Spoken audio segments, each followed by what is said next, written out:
Hello and welcome to Europe's podcast. My name is Louise Houghton, and this is the podcast where we talk to entrepreneurs who are making it happen here in Europe. Today on the show, we're joined by George Hobson. Now, George is a proud Yorkshireman, devoted father, and serial entrepreneur, currently based in the Algarve in Portugal. In the UK legal sector, he's the co-founder of LawStreet, which is a fast-growing tech platform. LawStreet is leveling the playing field for small and medium-sized solicitor practices by providing an unbiased, client-first search and comparison service, which is helping those in need find the right legal support without paid advertising bias. Thank you so much for coming on the show, George. It's great to have you with us. Where are you actually now? So I am actually talking to you from the Algarve. Yeah, Oh, I've got the air conditioning on full blast, hence the suit, because it's about 35 degrees here at the moment. a little But different to the thunderstorm we just had in the UK then. yeah, look, I hate saying this, but it's always nice to hear the weather's bad back home. It reaffirms my life decisions. So I apologize. But Where are you from originally? You said Yorkshire? yeah, I was originally based in North Yorkshire. I grew up around Harrogate and Knaresborough, if you know Knaresborough, a little town called Knaresborough on the river. But yeah, I left North Yorkshire some time ago now. I've been mostly in the Algarve for the last 13 years almost. So Okay. yeah, Yeah, you don't really have a broad Yorkshire accent at all. It's it not has softened over the years. really. Yeah, it's one of those things. I've worked client facing, since I started my career, and I realized my clients were all international always. So I had to soften it for people to understand what I was saying. But I think when you return home, give me 2 or 3 days, and you tend to go back into quite a thick accent again. Yeah, that's an understandable when you're surrounded by family who've all got a broad accent. So you mentioned briefly always being client facing in your career. You've also sort of set up several businesses along your career path. What made you want to be an entrepreneur? Yes, several businesses. There's been quite a few failures in there, as there often is with That's the entrepreneurship. journey, isn't it? Yeah.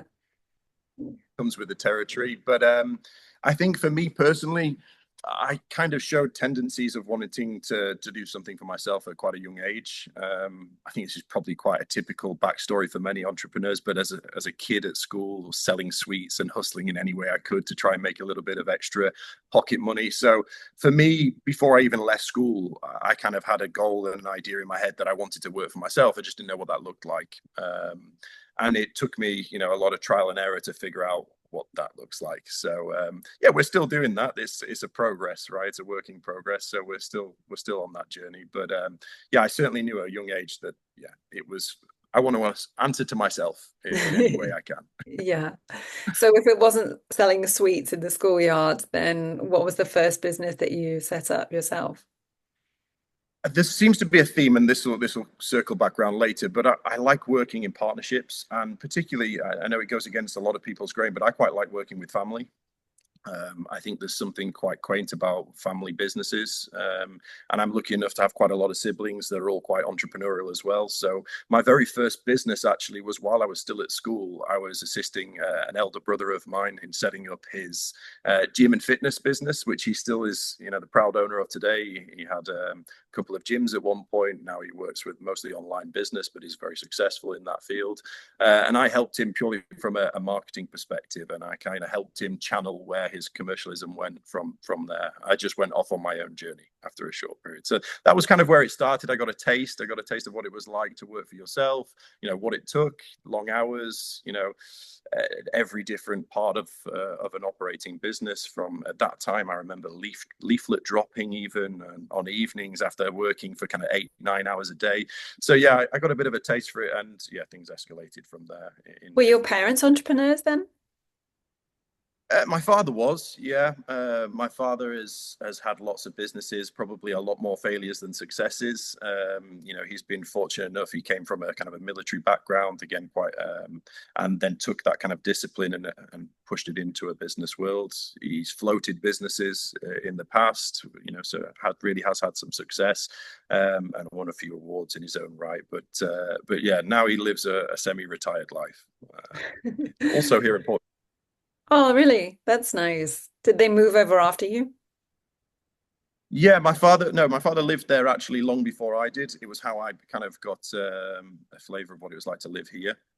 So he lives not too far from me now, about 35 minutes away from me now. But yeah, he was here for quite a long time, semi-retired for the last kind of 15, 20 Mhm. years, essentially. I hear great things about Portugal, but yet your business is actually, your current business anyway, is still set up in the UK. So you're still working primarily with UK companies. Is that right? Yeah, look, I have two hats that I wear. I have a business here in the Algarve as well, which is it's business is probably a stretch of a word, really. I'm a property developer, so I buy land, ruins typically, plots of vacant land, and I'll develop them for sale. So that's one big part of what I do. And then, yeah, my main focus and a lot of my energy now goes into a UK-based business. And the good thing about Portugal is we're on the same time zone. So although I am geographically 3 hours by plane away, we're on the same time zone. I can make calls from here. The great thing about, well, the only upside of COVID, it taught us that we don't necessarily need to be in a UK-based office to be productive. So I travel back and forth, but if I'm honest, our business is we're a digital platform, right? We're trying to bring an ancient sector into the 21st century to an extent, and as a consequence of that, I don't need to be doing this in person. You know, I don't need to be in the UK in order to offer a service that we do. So yeah, it's nice being here. Tell us a little bit more about this business then, because it's with family as well, isn't it? It is, yeah. If I'm very honest, it wasn't my brainchild, but it was something that resonated with me when I was introduced to it quite heavily. My elder brother and a good close friend of his, who is a barrister, his name's Johan. They came up with this idea about 2 years ago now, and it was off the back of probably quite a familiar story for many, which is, finding a solicitor in the UK tends to only come about when you're in a moment of stress, right? You're in a situation where it's already highly strung, and you now have to navigate what is quite a difficult and closed door industry to find the right solicitor for you. It used to be very much referral networks, and that has changed. Obviously, everybody is out now with digital and technology, and we all do our own shopping. So it's not easy to find information, and I think most people in a high stress environment struggled with that. And they came up with this idea of taking what is publicly available data from the SRA, which is the regulatory board for solicitors in the UK, and building a platform that is actually centric around the end user, you and I, that need a solicitor in that moment of stress, and giving them somewhere that is, unbiased, first of all, and allows them to compare. Essentially gives them an unfiltered list of individuals that they can choose from. And yeah, that was the kind of brainchild of LawStreet. We've done a fantastic job. I say my brother, he's the kind of technological brain behind it all. He's built what is an extremely well, it's an enterprise level website without a shadow of a doubt. If we were to pay and bring an external source in to build this, it would cost us a huge amount of money, and he's chipped away at this over the last 18 months. And when we launched about well, it will be a year now, actually, when the first iteration of the website launched. We've ended up with over 100,000 unique visitors each month, using us and trusting us to find solicitors within their needs. So yeah, that's quite an impressive feat considering we hadn't started marketing until less than a month ago. So it's quite a big deal, really. That shows there's Um, demand, isn't it? Because people are Googling, how can they find a solicitor? And obviously your site is coming up.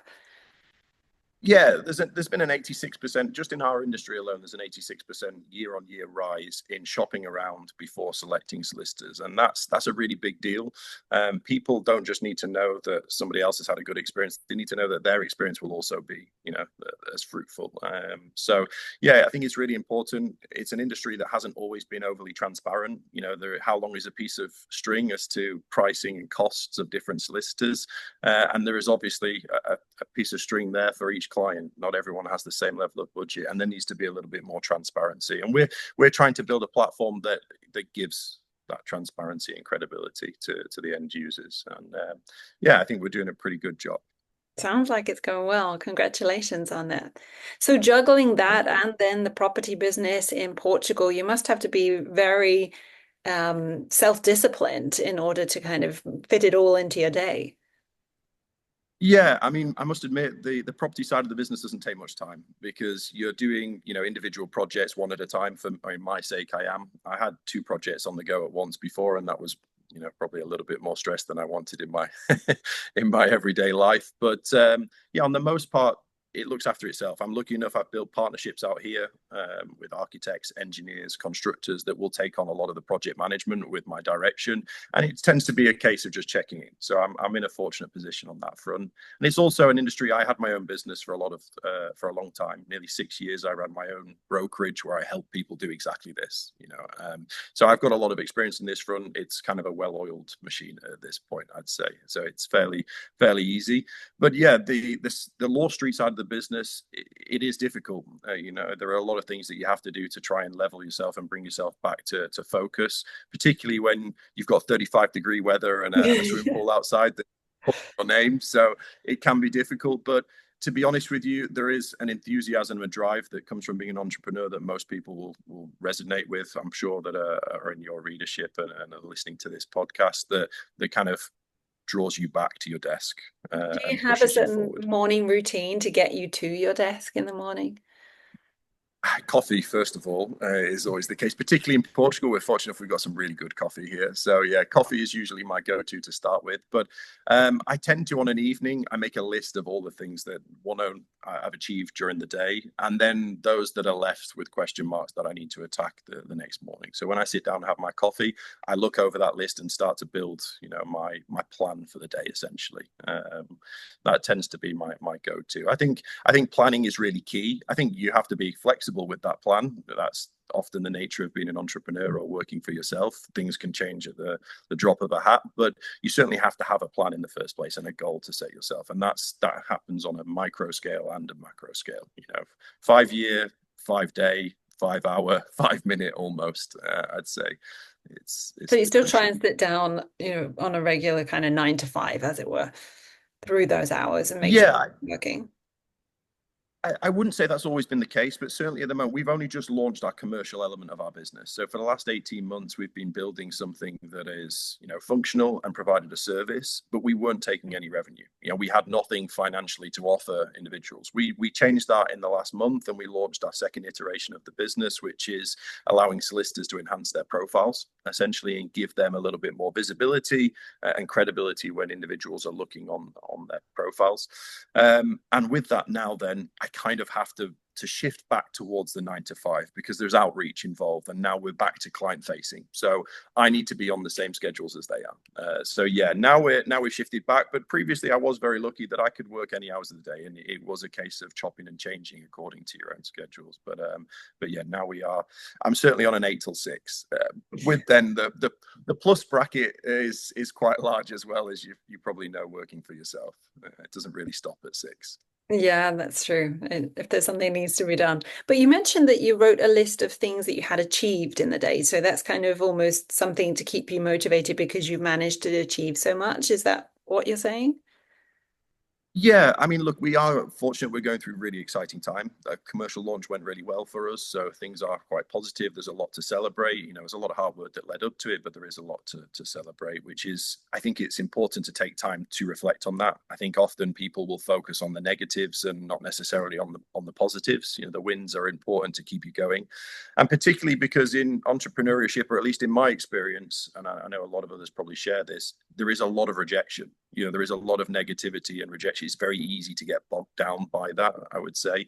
And I think it's important for me, at least, to try and reiterate there are positives that come out of all of those negatives. Even if it's one, positive versus 10 negative, that positive was worth it for me and will allow me to ride that then into, for the next 5 or 6 rejections. I love then, that. It's then a really good tip actually to anybody listening, just to write down, what you've achieved in the day, because there's always going to be a long list of things still to do and feel like you're kind of constantly chasing, but to actually, as you say, reflect on what's gone yeah. well throughout the day can probably gives you good motivation to move forward. Yeah, absolutely. Like I said, I think it's massively overlooked, and you really do need a positive attitude, particularly when you're starting something new, as we are. We're a tech startup almost. You know, we're a platform in the UK. We have zero revenue. Well, we do now have revenue, thankfully, but we had zero revenue until a month ago. So yeah, we have to celebrate all of those wins, big or small, just to keep us moving forward. How else do you stay positive? Are there kind of podcasts that you listen to on good mindset or business ideas and things like that? Podcast books? Have you got anything that you recommend? Yeah, there are a couple. I must admit, if I'm very honest with you, I don't tend to listen to podcasts too often because I have a very addictive personality, and I find that if I go down the rabbit hole, a lot of these are, minimum 40 minutes, an hour long, and I tend to get then distracted, and I find it hard to focus on other things. So I listen to them in bite-sized pieces. But I mean, certain people I like, Simon Sinek. I like a lot of the things he talks about. He touches a lot on mindfulness, which I think is quite important. Again, is getting your mindset in the right place when attacking the day-to-day life of entrepreneurship. I also like, just as a bit of an escape, is Louis Theroux. Hmm. This is completely away from the business world, but I find it very lethargic the way he interviews. As a journalist, it brings me back to a kind of, you can be very heightened in various moments during the day, I think, when you're working for yourself. And yeah, he brings me back to a state of calm. So I do quite like that. And I think it doesn't need to be Louis Theroux. I'm sure he rubs people the wrong way as well. But I think it's important to have something that does calm you and brings you back to a level playing field, which is, yeah, for me, that is Louis. Yeah, something that takes your mind away from work and on, into your daily life, as it were. What about, Yeah, I think that was sorry, carry on. one. Sorry. No, you go. I was just going to say, this is quite an important thing I found. I've worked for myself, as I said, for a very long time, but I struggled for a long time also to have a work-life balance, and that's something that often people miss out on. And the problem for me was that, and this will be the same, I'm sure, for a lot of other people, my brain came alive at night, regardless of how much work or how many hours I'd put in during the day. There is always, as you said, an unchecked list of things that still need doing tomorrow. And when you were laying in bed trying to switch off your brain, I found that very difficult. I'd sit there with a notepad next to my bed. Now iPhones have notes pages. I'd scribble down ideas, things I need to do variously for hours, and naturally end up getting no sleep, which would have in the long term a detrimental effect. So now I've come up with a method that works for me, which is Louis Theroux on an evening. I'll just switch off, listen to a little bit of one of his podcasts. I sometimes even rewatch some of his older journalistic BBC 3-day TV shows, just to try and switch off and allow me to actually get the rest that I do Yeah. need. So having those boundaries with yourself, you'd say, is really important. Yeah, I think there's a lot of people that tell you shouldn't sleep until you're successful, and I think there's that may be the case for a lot of people, right? That may work for a lot of people. For me, I found it didn't. I burnt out quite quickly, and I found that then it would have a detrimental effect long term. So I had to try and find that balance to be able to keep pushing forward. And yeah, particularly when you're starting new businesses from scratch, there is so much rejection, as I mentioned before. You kind of need something to switch off and give yourself a level of positivity, and the wins help. And for me, like I said, just that thing to switch my brain off. Would that be the main thing that you would say is your best bit of advice for an entrepreneur starting out? Yeah, to be honest with you, maybe not that, because like I said, it's very subjective. But the thing I would say, and I think this is the case for everyone, get comfortable with rejection. So it ties into it, but rejection is always going to be there. You'll always have people that will doubt you. Whether sometimes it's hard to hear because it can be friends and family, people close to you that you might trust. But just because somebody disagrees with your idea, your logic, your thought process, doesn't mean the rest of the world will. And if you've had that idea and you think it's unique and you have an opportunity that you see, you're very unlikely to be the only person that sees it in the same way. And I think you have to just accept that. Even when outreaching to clients, no matter how niche your industry, you're always going to have people that will say no. As long as you have the confidence to accept that, move past it and reset, I think you can typically be successful. I think that's really crucial. And what are your views on AI? Are you using that now to help you along with your career? Yeah, I think AI has a lot of benefits to offer. It's a big part of our business. I think it's a big part of why we exist also, particularly in our industry. I'll give you a scenario. A lot of small and medium-sized legal firms, for example, will have websites, of course, but they don't have marketing departments, nor do they have budget for a marketing department, even on an external basis. They might have someone down the road that does their social media, updates their blogs, but the reality is they don't have the tools necessary to rank on Google, let alone with new algorithms that are featured in AI and LLMs. And for us, we've built our business with the help of AI, but we've built our business to try and re-empower those individuals. So the small firms for a small fee on our website can still rank on Google and still be referenced by LLMs when individuals are looking for solicitors near me, local conveyancing lawyer, whatever it may be. Those broad spectrum search terms that wouldn't necessarily bring up a small firm's website, if that makes sense. So it's had a profound effect on our industry, and we've utilized that to offer something that I think is unique to the solicitors as well as the end users. But for us in particular, and I know my brother, he's quite a complex coder. The level of knowledge he has is extensive. It's not even his main industry, believe it or not. He's just one of those, again, very addictive personality. Once he decides he wants to know something or learn it, he has to understand everything there is to know. So he's become very, very competent in that field. But he has utilized Claude Code, for example, to massively help grow and develop our business. He still has to do the vast majority of the legwork because AI just isn't there yet. Otherwise, you end up with huge holes in a lot of your processes. But it does shortcut, and it can help make life much easier. So yeah, huge advocate for AI. I think it needs to be taken with a pinch of salt, particularly in our industry. There's been a few news press releases of law firms that have used AI without checking and had some issues with contracts. You may have seen various things in the news, but yeah, it can have a profound effect. And if we utilize it in the right way, I think it's a fantastic tool for any business. Yes, and I have been hearing a lot about Claude Code. I actually sat in on a training on it, but to me, it still went completely over my head. To somebody who was a web designer, they were like, "Oh, well, this is great for me because I already know a lot of this, and this can just kind of half my workload or make it quicker for me."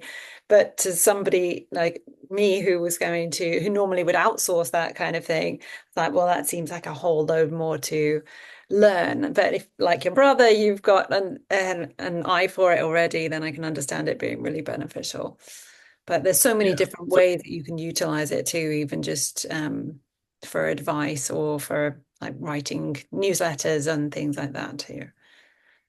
yeah, I think one of the biggest utilities I found is I spend a good chunk of my day, at least when I'm checking on developments. I will actually, and I spend a bit of my time. I try and carve out half an hour of driving around looking for my next project as well in these areas. I like to keep a kind of a finger close to the pulse. But on that time, during that time, I try and make phone calls while I'm on the road, so I'm not losing the time. But also, for me, I found I can do quite a lot of planning and prep for the rest of my work when I'm back at my desk by utilizing AI. I basically talk to Claude and ask for them to do ask for him to do various tasks for me essentially, and create those lists so that I know by the time I get back, I've got that list to work through. So yeah, there can be little things like that. It's not a huge time saver, but it is certainly an efficiency, and you can utilize it. And from a marketing perspective, it's fantastic, right? I still like to choose my own words, and I do rewrite a lot of things myself, but it can certainly give you frameworks and formalize plans that you had in your head, which is fantastic. Mhm. Get you going and get you on along the way, which is actually, I think, beneficial for a lot of entrepreneurs starting out. It's like, where do I start? So could help them potentially plan out all the things they need to do and sort of give them a schedule as to when they need to do certain things to get their business up and running. Yeah, and look, as an entrepreneur, there's no shame in being a one-man band in many cases, Mhm. and historically that meant you were a jack of all trades and a master of none. And often the one focal point that you set the business up for often, suffers as a consequence of all the other hats you're now having to wear and try and do. I think AI is picking up the slack for a lot of that. You can have a 5, 10, 15 person marketing team with you essentially by utilizing Claude in the right way. And you have to learn that, don't get me wrong. This isn't something you can walk in and just ask it with a few very simple prompts to do. There is a learning curve there, but I think it is really important for people, and particularly solo entrepreneurs, to take the time to learn that, and get on that curve while we can. And this is something that my brother tells me, and I take it as word because I trust in what he says when it comes to tech things, but we're in a very strange moment in time when it comes to AI, in the sense that we are given all of this mostly for free or for very low cost when we use the pro services. It costs us next to nothing. They are at a loss leader every time we ask Claude or ChatGPT something as complex or simple as it may be. But that will change. They're doing that because they're using us to learn, right? And at some point, that learning will have become advanced enough that they can charge a substantial amount of money for it. And so, yeah, take advantage while we can. Now we have this golden moment. Please do it. Yeah, take advantage, do what you can. Good tip. Good tip. Yeah. Nice tip to end on, George. We do have to end it there, though. But tell everybody where they can find more about your LawStreet. Yeah, look, go to lawstreet.co.uk, www.lawstreet.co.uk. It's a very, very easy to use function. Hopefully, none of you have to use it, but unfortunately, during life, and sometimes fortunately, when you might be buying a new house, you need a conveyance lawyer or a solicitor.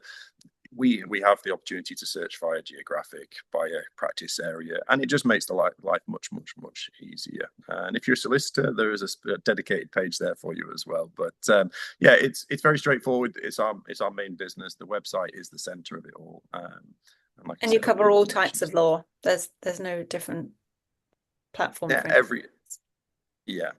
Yeah, exactly. And we are actually now one of the only providers in the UK to have, and this is something that we can't claim for sure just yet, but we're certainly up there with one of the most accurate databases for legal aid, which is quite a big deal in the legal sector. For those in need, we have all of the solicitors that are registered with legal aid, registered also against their practices on our site. So that's a big deal. It doesn't sound much to you when we don't need it, but for those that do, it is, I promise you. I can well believe that. Well, thank you so much for your time today. It's been such a pleasure to have you on Europe's podcast, and please send some sunshine from Portugal over here to the UK. I will try. Louise, thank you very much. It was a pleasure. And we'll hopefully speak soon. Nice to talk to you. Thank you so much, George. Bye-bye for now. Bye-bye.